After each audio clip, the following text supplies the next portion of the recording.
We have a saying back home that if you're coming on, come on.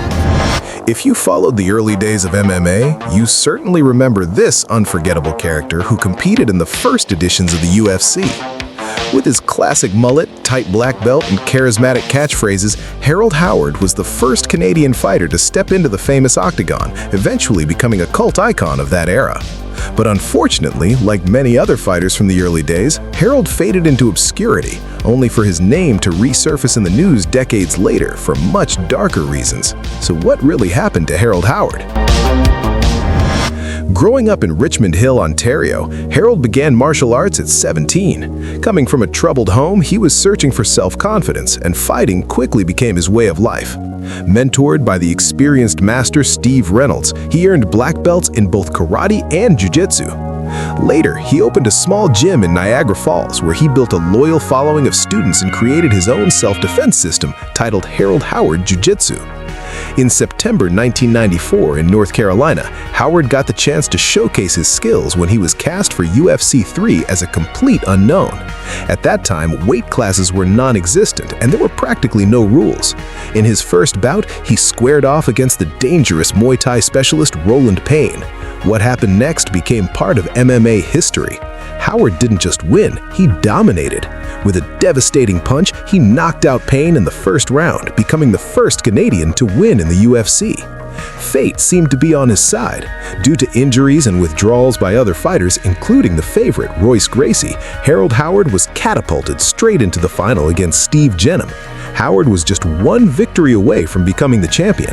However, the dream ended when Jennum submitted him.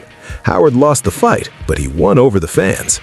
After the UFC, Harold's fame began to fade, and he stepped out of the spotlight entirely.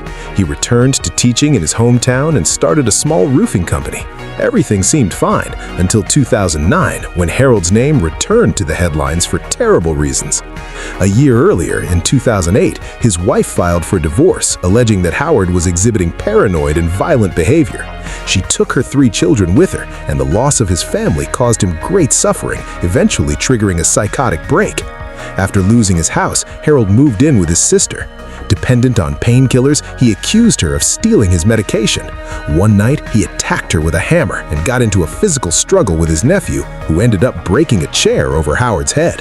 In a state of frenzy, he drove his car at high speeds through Niagara Falls, crashing through the window of a casino and then into a furniture store.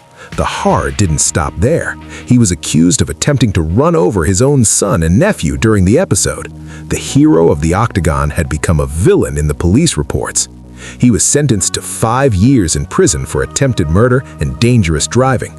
Harold served his time and was released in 2015. Today, he lives a quiet life away from the cameras. To modern MMA fans, he is often remembered as a meme because of his flamboyant style. But the truth is that Harold was a trailblazer. He proved that Canada had elite fighters and brought a theatrical energy that helped the UFC survive its most difficult years. He experienced both the taste of sporting glory and the abyss of a personal downfall. Harold Howard remains a brutal and fascinating memory from the opening chapters of combat sports.